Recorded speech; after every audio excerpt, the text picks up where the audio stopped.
റിപ്പോർട്ടുകളിലേക്ക്. മുണ്ടക്കൈ ചൂരൽമല ദുരന്തബാധിതർക്ക് തിരിച്ചടിയായി വീണ്ടും കേന്ദ്ര സർക്കാർ നിലപാട്. വായ്പകൾ എഴുതിത്തള്ളാനാകില്ലെന്നും പുനഃക്രമീകരിക്കാമെന്നും കേന്ദ്രം ഹൈക്കോടതിയിൽ പറഞ്ഞു.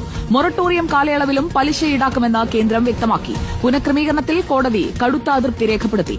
ദുരന്തബാധിതരുടെ ദുരവസ്ഥ ആര് പരിഗണിക്കുമെന്നും കോടതി ചോദിച്ചു. ശ്യാം ദേവരാജ് നമുക്കൊപ്പം. ശ്യാം ദേവരാജ്, ദുരന്തബാധിതർക്കുള്ള വായ്പയുടെ കാര്യത്തിൽ കേന്ദ്ര സർക്കാരിന്റെ നിലപാടെങ്ങനെയാണ്?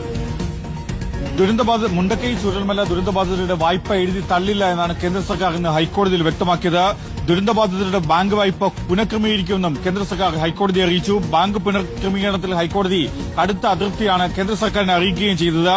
പുനഃക്രമീകരണത്തിൽ 1 വർഷത്തെ മൊറട്ടോറിയം ഉൾപ്പെടും എന്നാണ് കേന്ദ്ര സർക്കാർ ഹൈക്കോടതിയെ അറിയിച്ചത്. വായ്പയിൽ ബാക്കിയുള്ള തുകയും പലിശയും പുതിയ വായ്പയായി കണക്കാക്കിയാണ് ഈ ക്രമീകരണം. വായ്പാ തിരിച്ചടവിന് കൂടുതൽ സമയം നൽകുമെന്നും കേന്ദ്ര സർക്കാർ ഹൈക്കോടതിയെ അറിയിച്ചു. മൊറട്ടോറിയം കാലയളവിലും വായ്പയ്ക്ക് പലിശയുണ്ടോ എന്നാണ് കേന്ദ്രത്തോട് ഹൈക്കോടതി ചോദിച്ചത്. മൊറട്ടോറിയം കാലയളവിലും വായ്പയ്ക്ക് പലിശ ഈടാക്കും എന്ന് കേന്ദ്ര സർക്കാരിന് വേണ്ടി ഹാജരായ അഭിഭാഷകൻ ASG അറിയിക്കുകയും ചെയ്തു.